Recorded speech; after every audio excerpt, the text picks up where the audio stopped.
Well, my name is Gord Garner. I'm here living in Ottawa, and I'm living in recovery from substance use disorder. I'm the chair of Recovery Day Ottawa, and I'm a certified addictions counselor. I'm Chelsey June. I'm part of the musical duo Twin Flames. I live here in Ottawa, and I've been in recovery for 12 years. Hi, my name is Jaaji. I'm from Twin Flames. We're a music group from Ottawa, and I've been in recovery for about 3 years now.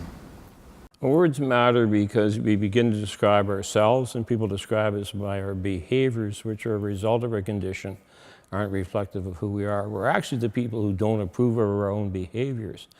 But when we get merged in our behaviors, there's no way out. If that is what I am, then that is what I am. So where's the exit then?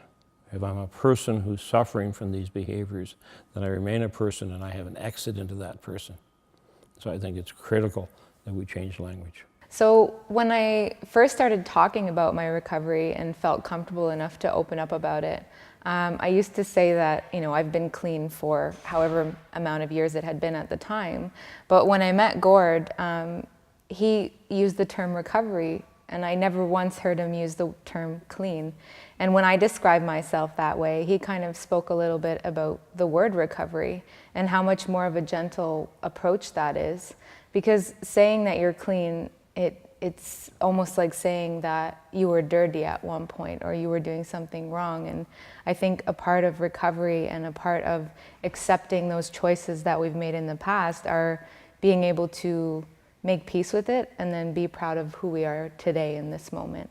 Well, I think that when you're hearing the terms like abuse and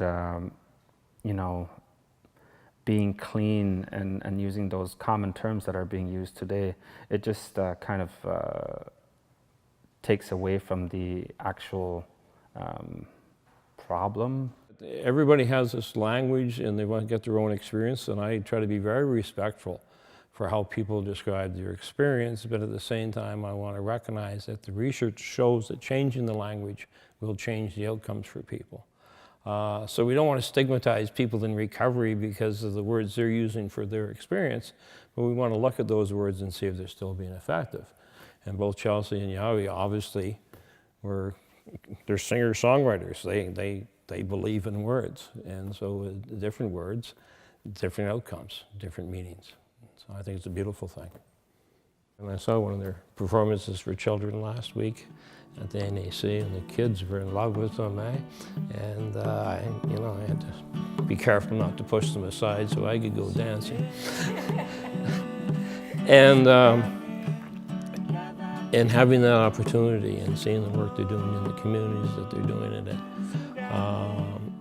with voices and language that I don't have, and imagery that I don't have, and skills that I don't have, really gives me great hope for the future. And to know that I'm a small part of that is a joy. I used to darken doorways. That was my experience for many years. And so not to darken doorways, but to bring light to places. It's a beautiful life.